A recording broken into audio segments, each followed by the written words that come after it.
Toliau laidoje naujienos sodininkams iš Vilniuje įsikūrusio žemės centro. Tai šiandien naujiena. Hi-fi. Kas tai yra, ką tai reiškia?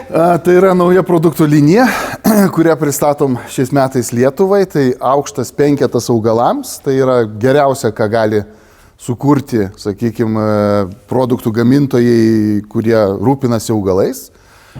Na ir va, ir bandom pristatyti dabar su Monika, kuri yra žemės centro čia vadovė ir konsultantė. Kodėl jums ta kilo idėja, papasakokit? Kodėl viso to reikia? Augalų priežiūros srityje yra temų, kurios yra neišvystytos arba kurios yra prigesintos. Ir tada mes ėmėmės strategijos. Darom viską, kas geriausiai, o tik paskui pažiūrėsim, kokią gavome kainą. Ir aišku, kainą gavome šiek tiek aukštesnė, negu būtume taupę. Bet kokybę mes gavome kelis kartus geresnį. Viskas prasidėjo nuo paieškos, ką mes galime, pavyzdžiui, padaryti kitaip, geriau, ekologiškiau, bet tuo pačiu ir žymiai draugiškiau gamtai.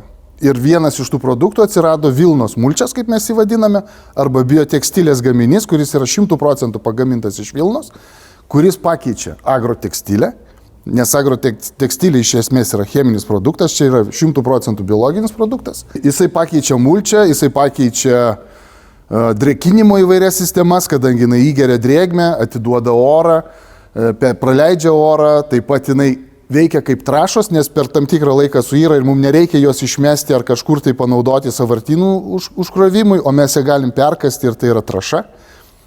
Tuo pačiu apsaugo nuo šliužų ir sraigių. Tai yra natūralus barjeras, nes sraigės nenori šliaužti per Vilną, jom nepatinka. Ir jeigu mes paklojam ant lysvės ar pakeltų lysvių, padarom augalus, susodinam, sraigės nešliaužia. Taip pat Vilną galima naudoti ir augalų dengimui, tarkim žiemą, dengiant rožės arba kitus šalčio bijančius augalus. Vilna pakankamai gerai praleidžia orą, dėl to augalai ten tikrai nesušus. Paskui, priklausomai nuo to, kokio storio ta vilna yra, jinai per tam tikrą laiką suirs. Tai truputį priklauso ir nuo oro sąlygų, jei jinai yra plonesnė, suirs maždaug per metus, truputį storesnė gali suirti per porą metų. Tai tokiu atveju, kai ta vilna jau pradeda irti, tarkim rudenį, sezono gale, galima tiesiog perkasti visą dirvą, ant kurios buvom sudėję tą vilną ir tokiu būdu pasitrešia augalai ir kitais metais viską galim pradėti iš naujo, vėl ant viršaus dėti vilną, daryti skilutes ir sodinti augalus. Taip pat vilną galima naudoti ir šiltnamiuose, o norėdami apsaugoti nuo šliužų, vilną galime dengti terasoje ar lauke, vazonėliuose augančius augalus. Kita naujiena, pasak Andriaus Juknevičiaus, naujos trąšos augalams. Kalbant apie pakuotę, tai čia aišku, kad pagalvota, rankenėlė, lengva nešti, bet dar yra vienas dalykas, kuris yra labai svarbus. Tai jį galima lengvai atsiplėšia, mes atsisegam. Ir čia yra ne minigripas, o tokie kabliukai, kuriuos lengva labai naudoti dar kartą ir lengva pataikyti. Ką mes matom? Mes matom, kad tai yra unihumi trąšos, universalios biomineralinės trąšos.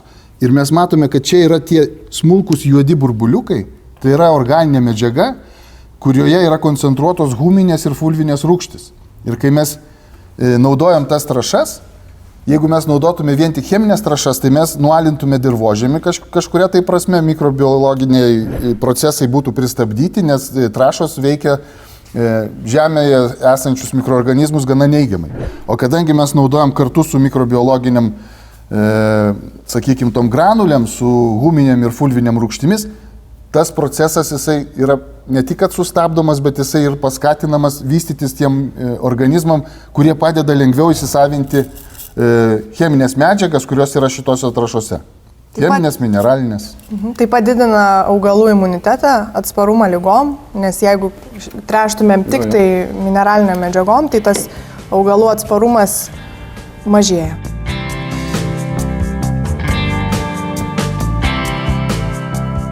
Kita nauja trąša tai yra stabilizuotas karbamidas. Mes visi, arba daugiau mažiau visi žinome apie karbamidą, kad tai yra azotinė trąša. Tačiau čia yra stabilizuotas karbamidas. Karbamido problema yra tokia, kad jisai labai lengvai jungiasi su oru ir dalis jo išgaruoja į atmosferą tapdama amoniaku, kita dalis labai lengvai išsiplauna, nes jisai yra labai tirpus vandenyje. Ir didelė dalis to, ką mes išbėrėm ant žemės, tiesiog nepasiekė savo rezultato. Šiuo atveju stabilizuotas karbamidas veikia nuo 2 iki 2,5 mėnesio, kai paprastas karbamidas veikia apie porą savaičių, kol jisai yra išplaunamas. Patrešę šituo karbamidu turime efektą, sakykime, 8 kartus didesnį, negu kad mes treštume paprastu karbamidu. Šiek tiek brangesnis, taip, natūralu, nes technologija yra pakankamai sudėtinga, tačiau nauja ir labai efektyvi.